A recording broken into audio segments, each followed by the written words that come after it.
मैं त्रिपाठी सर आज आप लोगों को त्रिभुजों की सर्वांग समता कक्षा 9वीं का जो चैप्टर है इसके अंतर्गत बहुत सारी चीज़ें आप लोगों को बता चुका हूं मैं। अगर आप लोग मेरा पिछला एपिसोड नहीं देखे हैं, पिछला वीडियो नहीं देखे हैं तो आप ज़रूर देख लीजिए। अगर अभी तक आप लोग मेरे चैनल को सब्सक्राइब नहीं किए हैं तो जल्दी से सब्सक्राइब कर लीजिए और बेल आइकन को दबा दीजिए, जिससे आप लोगों को कंटिन्यू मेरा वीडियो दिखता रहे, मिलता रहे। तो चलिए हम चलते हैं एक कथन पे। सर्वांग सम आकृतियों के क्षेत्रफल समान होते हैं। एक सर्वांग सम आकृति ले लेते हैं। अब उसके लिए ध्यान से देखिए हम लोग क्या करेंगे। दो आकृति सर्वांग सम होना चाहिए। अगर हम त्रिभुज को ले लें ऐसा एक ABC और PQR, ये दोनों आकृति सर्वांग सम है, इनका क्षेत्रफल बराबर होगा ऐसा हमको जानना है। ठीक है, तो इसके लिए मैं एक आप लोगों को टेक्निकल त्रिभुज बना के बताता हूं। जैसे कि आप लोग ग्राफ वगैरह का उपयोग करते होंगे तो जान सकते हैं। देखिए हम लोग इस चीज़ को सिद्ध करने के लिए हम लोग एक फिक्स रेशियो वाला ले लेते हैं। आप लोगों को मालूम है कि समकोण त्रिभुज का अगर आधार 3 सेंटीमीटर हो, ऊंचाई 4 सेंटीमीटर हो, यही समकोण त्रिभुज का ऊंचाई 3 सेंटीमीटर हो और आधार 4 सेंटीमीटर हो, तो अब आप लोग जान रहे हैं कि इसका कर्ण हमेशा 5 होता है। ABC और PQR, ये दोनों त्रिभुज सर्वांग सम है।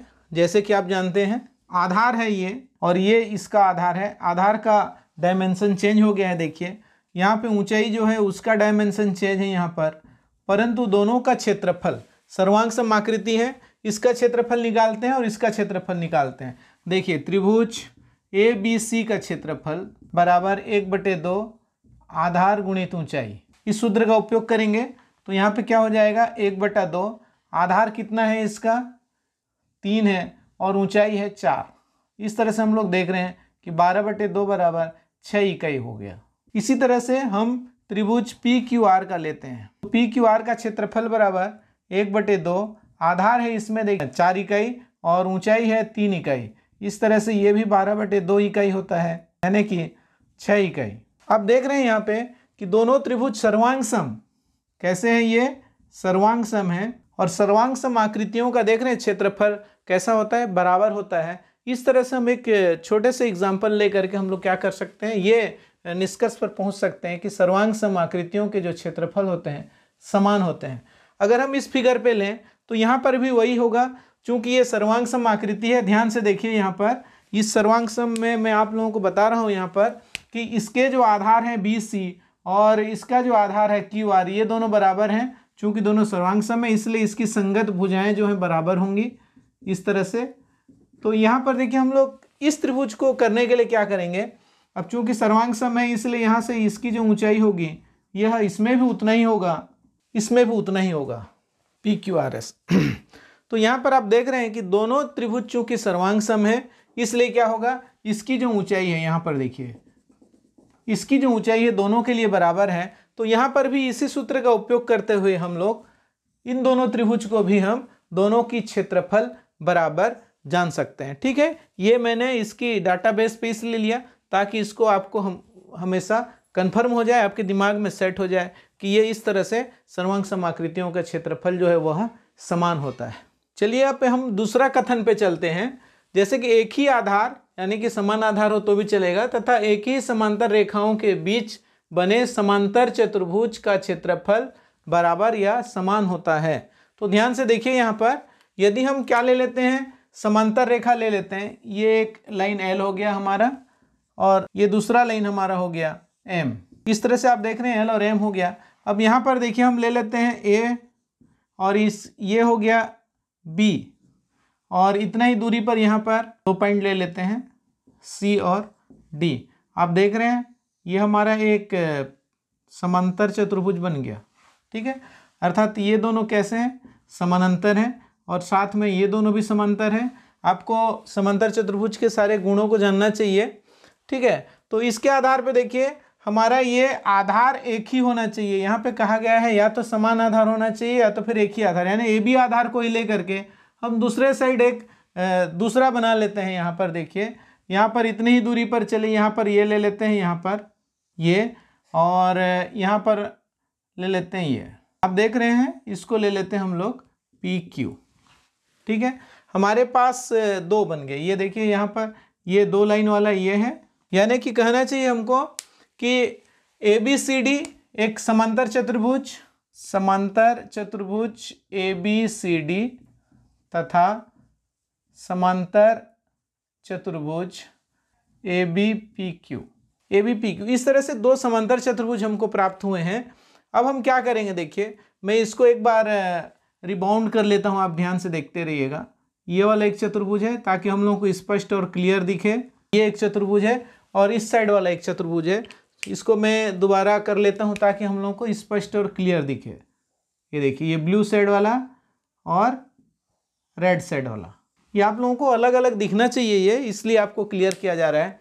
तो यहाँ पर देख रहे हैं आप कि ABCD, अब मैं यहाँ पर सेम टू सेम बना करके आप लोगों को दोबारा दिखाता हूँ। देखिए, ये हमारा एक समांतर लाइन है, यहाँ पर ये BC और AD, इसको एक तिर्यक लाइन काट रहा है, ये L लाइन काट रहा है। तब हमारा क्या हो जाएगा, ये ध्यान से देखिए, ये कोण और ये कोण समान होगा। क्यों होगा, ये संगत कोण है। इसी तरह से मैं यहाँ पे चिन्ह लगा रहा हूँ, आप देखते जाइए, ये कोण और ये कोण दोनों बराबर हो गए। यानी कि मैं इसको नाम दे देता हूँ ABCD। यहाँ पर हालांकि क्लियर नाम दिया जा सकता है, लेकिन फिर भी हम 1 2 3 4 कर लेते हैं। देखिए, यहाँ पर ये 1 हो गया, इसको 2 ले लेते हैं, ये 3 हो गया, इसको 4 ले लेते हैं, ये वाला 4 हो गया, ये वाला 2 हो गया। इस तरह से आप देख रहे हैं, ठीक है। तो यहाँ पर देखिए एंगल, यहाँ पर देखिए, यहाँ पे 1 है, यहाँ पे 3 है। एंगल 1 इक्वल टू एंगल 3, यानी कि इधर से लेते हैं, ABCD वाला इधर वाला में है, तो एंगल 3 इक्वल टू एंगल 1, ठीक है। इसी तरह से दूसरा देखिए, अब हम इस साइड वाले को लेते हैं। यहाँ पर देखिए, ये दोनों समांतर रेखाएं हमारी, ठीक है, ये डबल एरो वाला, और इसको ये तिर्यकछेदी रेखा L काट रहा है। तब हमारा क्या हो जाएगा, इस साइड का कोण इस साइड के कोण के बराबर हो जाएगा, यानी कि 2 इक्वल टू 4। यहाँ पे 2 है, यहाँ पे 4 है, तो यहाँ पे क्या हो जाएगा, एंगल 4 इक्वल टू एंगल 2। इन दोनों के रीजन क्या होंगे, संगत कोण होने की वजह से। वैसे आप लोगों को ये याद रहना चाहिए कि 2 समांतर रेखाओं को एक तिर्यकछेदी रेखा काटे तो उसके संगत कोण बराबर होते हैं। तो आप देख रहे हैं यहाँ पे कि 2 कोण तो इसके बराबर हो गए। अब क्या बराबर हो सकता है, बड़े ध्यान से देखिए। इस ट्रायंगल में ये वाला भुजा और इस ट्रायंगल में ये वाला भुजा भी, हम चाहे तो इधर वाले भुजा को भी यूज कर सकते हैं, आप किसी को भी लिखेंगे गलत नहीं होगा, ठीक है। यहाँ पर इसलिए हम एक ही भुजा को लेते हैं। देखिए, AD equal to BC, AD equal to BC, दोनों में बराबर है। अब बराबर क्यों है, क्योंकि सर्वांग सम चतुर्भुज है ना, ये दिया हुआ है, सर्वांग सम चतुर्भुज के नियम में ये दिया हुआ है। इसका मतलब क्या हुआ, हमने 3 पॉइंट ले लिया, दोनों छोटे छोटे त्रिभुज ये बराबर हो गए, ठीक है, सर्वांग सम हो गए। यानी कि त्रिभुज AQD और त्रिभुज सर्वांग सम हो गया। कौन सा त्रिभुज, BPC, कौन से रूल से, एंगल साइड रूल से, दोनों सर्वांग सम हो गए। अब चूंकि दोनों सर्वांग सम है, तो आप इससे पहले पढ़े होंगे कि सर्वांग सम आकृतियों का जो क्षेत्रफल होता है वह बराबर होता है। इसलिए हम क्या करेंगे, त्रिभुज AQD का क्षेत्रफल बराबर त्रिभुज BPC का क्षेत्रफल। क्लियर हो गया दोनों क्षेत्रफल।